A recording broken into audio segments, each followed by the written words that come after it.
Bienvenue dans cette vidéo consacrée au lien dans mon travail entre le light painting et le vidéo mapping.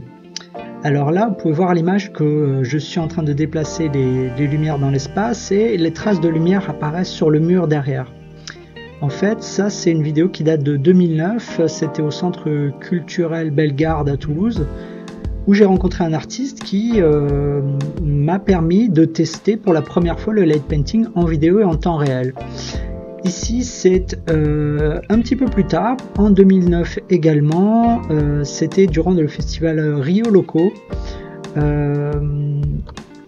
En fait, j'ai été invité par les Grimoires en Lumière, des artistes qui font des projections dans des festivals, et en l'occurrence, là, c'était sur des boules qui flottaient sur la Garonne. Et c'est la première fois que là, je mettais mon propre système de light painting en vidéo et en temps réel en action. Toujours en 2009, ici on est à Bellefontaine, le quartier Bellefontaine au Mirail.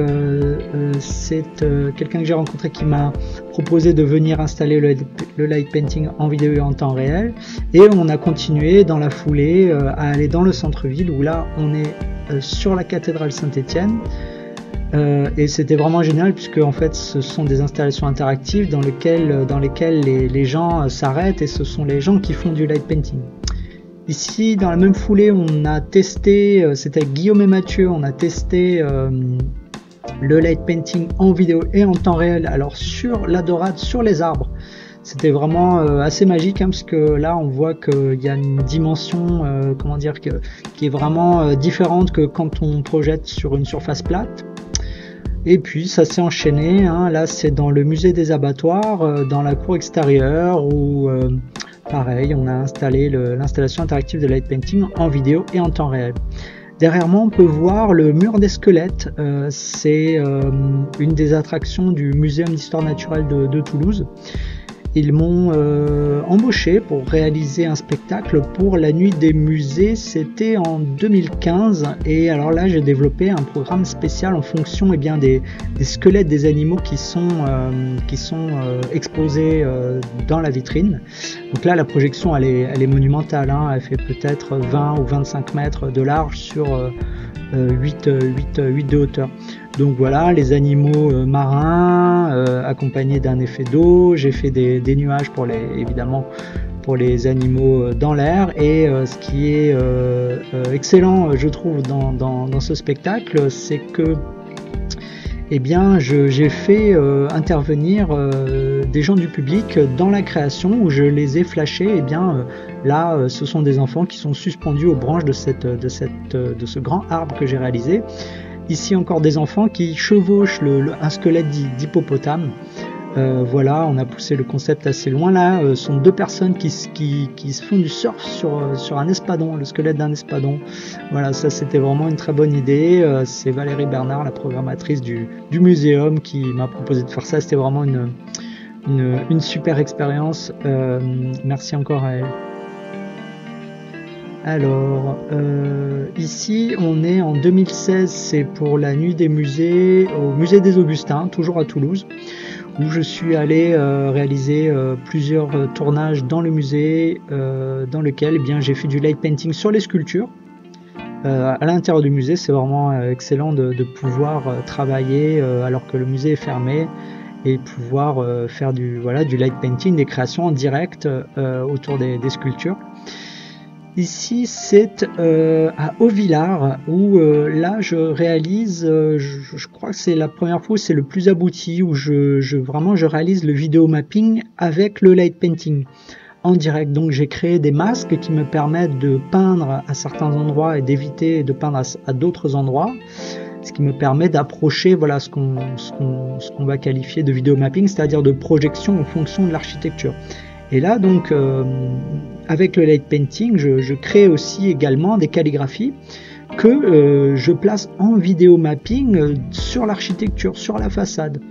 On peut voir que là, je m'étais fait un petit repère pour pouvoir bien placer ma calligraphie. Et là, alors ça c'est une de mes passions également, je fais du light painting en vidéo et en roller. J'aime beaucoup la danse en roller quad. Ici, c'est du mapping pur que j'ai réalisé en réalité virtuelle avec OpenBrush. Ça a été projeté en Suisse. Ici, ça enchaîne avec le donjon du musée du Capitole à Toulouse. C'était une performance pour SOS Amitié.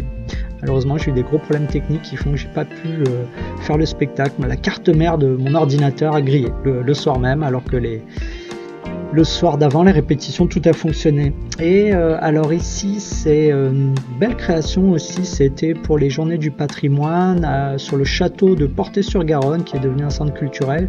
Voilà, également, là, on peut voir que j'ai créé des masques qui me permettent de peindre en bleu et en rouge à différents endroits. Ici, on retrouve la calligraphie qui est vraiment disposée à des endroits spécifiques pour qu'il y ait une bonne lecture des calligraphies. Là, j'ai créé une calligraphie, le patrimoine est notre mémoire, avec des extraits d'un livre manuscrit que la ville de Portet a en sa possession. Ici, comme il y a une réserve naturelle à Portet, eh bien, j'ai fait un tableau spécialement consacré à cet aspect de la faune et de la flore. Là, alors, c'est un petit oiseau que je crée en light painting et qui est placé au-dessus d'un héron. Voilà, encore une fois, j'accompagnais avec une calligraphie de lumière. Là, c'est ma dernière grande création où j'ai développé le light painting avec 3 vidéoprojecteurs synchronisés. C'est à Montricou, durant un spectacle qui s'appelle Les Grandes Heures de Montricou. Et donc toujours pareil, hein, je place toujours le plus logiquement possible mes calligraphies. Puisque c'est vrai que mon art principal à la base c'est la calligraphie. J'ai développé voilà, tout un tas de logiciels et un workflow, un flux vidéo qui me permet eh bien, de réaliser le light painting en vidéo et en temps réel. Alors j'espère que cette vidéo aura permis de clarifier un petit peu la démarche que j'ai autour du light painting et du vidéo mapping. Je mets le lien vers toutes les vidéos dans la description et également j'ai fait un article dans lequel je parle d'une manière un petit peu plus préparée à l'écrit de ce lien entre light painting et vidéo mapping. Et n'hésitez pas à vous abonner et à liker la page, ça permet de se sentir soutenu, et merci pour toutes les personnes qui le font, merci pour toutes les personnes qui regardent également mes vidéos. Allez, à bientôt.